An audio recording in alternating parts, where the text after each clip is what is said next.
Chapter 20. Mr. Collins was not left long to the silent contemplation of his successful love, for Mrs. Bennet, having dawdled about in the vestibule to watch for the end of the conference, no sooner saw Elizabeth open the door and with quick step pass her towards the staircase, than she entered the breakfast-room and congratulated both him and herself in warm terms on the happy prospect of their nearer connection.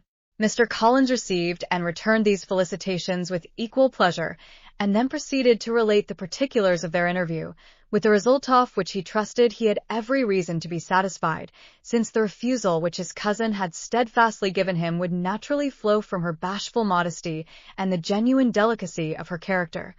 This information, however, startled Mrs. Bennet. She would have been glad to be equally satisfied that her daughter had meant to encourage him by protesting against his proposals, but she dared not believe it, and could not help saying so. "But depend upon it, Mr. Collins," she added, "that Lizzie shall be brought to reason.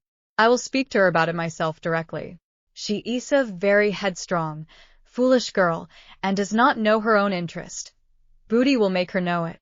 "Pardon me for interrupting you, madam," cried Mr. Collins, "but if she's really headstrong and foolish, I know not whether she would altogether be a very desirable wife to a man in my situation, who naturally looks for happiness in the marriage state.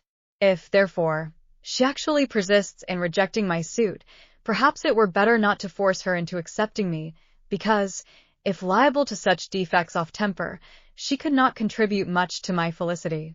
"Sir, you quite misunderstand me," said Mrs. Bennet, alarmed. "Lizzie isn't headstrong in such matters as these. In everything else she is as good-natured a girl as ever lived. I will go directly to Mr. Bennet, and we shall very soon settle it with her, I am sure."